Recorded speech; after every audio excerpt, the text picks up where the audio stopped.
Welcome back! Don't mind the dust. We're in the middle of a peach emergency.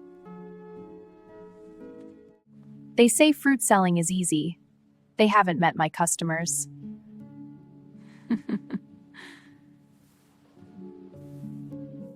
You have to make them shine, or people think they're just ornaments.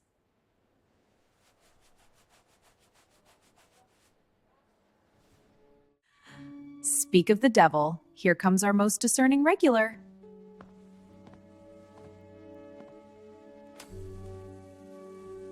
Ten Apple says he starts with the pears.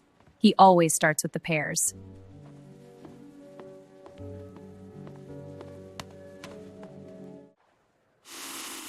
Smells like effort. I'm not sure I'm ready for that much commitment.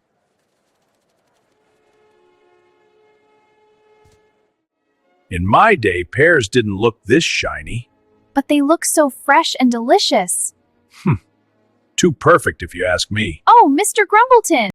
Is there a specific pear you're looking for, or are we just practicing our scowl? It's not about a pear, it's about a memory. A memory of what? Of a time I can't forget. You seem deep in thought. What's on your mind?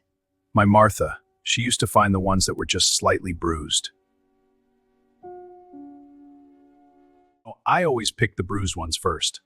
The bruised ones, they tell a story. The bruised ones? Why those? They remember the rough journey, the care they need. I see. They hold the memories.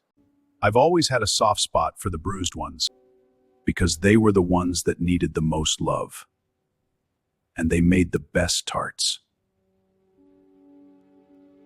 The bruised ones? Why those? They remind me of someone I lost.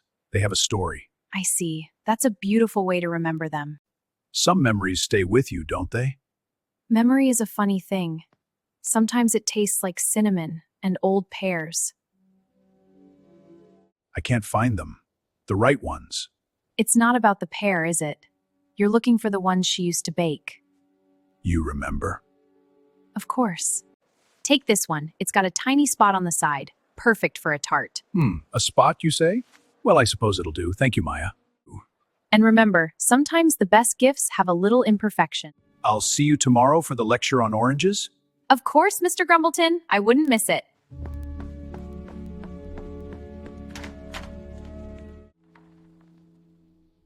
It's the feeling that someone actually listened.